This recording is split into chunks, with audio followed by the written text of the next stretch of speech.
படிக்கும்போது உனக்கு மோட்டிவேஷன் இல்லையா? கவலைப்படாத, இத கேளு. எல்லோரும் வாழ்க்கையில சக்சஸ் ஆகணும் அப்படின்னு நினைக்கிறாங்க.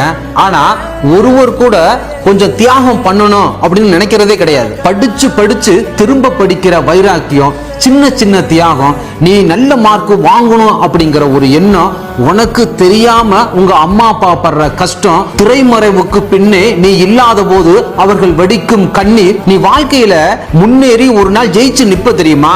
அப்ப தெரியும் இப்ப படுற கஷ்டம் எல்லாம் எந்த அளவு உன்னுடைய வெற்றிக்கு சாதகமா இருந்திருக்குன்னு சொல்லி. நீ ஜெயிச்சிட்டேன் அப்படின்னு கேள்விப்பட்டவுடன் உங்க அம்மா முகத்துல ஒரு அழுக வரும் பாத்தியா? உங்க அப்பா உன்னை பார்த்து கொலசாமி அப்படின்னு சொல்லி கட்டி பிடிச்சு ஆற தழுவி அழுவாரு பாத்தியா? அப்ப தெரியும்டா வாழ்க்கையில வெற்றி என்னன்னு சொல்லி. அதெல்லாம் சொன்னா புரியாது, நீ அனுபவிச்சாதான் புரியும். நீ ஒரு முறை ஜெயித்து பார், உன்னுடைய வாழ்க்கை வரலாறாக மாறிவிடும். இந்த வீடியோ உங்களுக்கு எல்லாருக்கும் பயனுள்ளதா இருக்கும்னு நினைக்கிறேன். இனிமேலாவது போராட்டம், முயற்சி, வெற்றி, இந்த மூணுக்கு வேண்டி நம்ம முயற்சி பண்ணலாம்.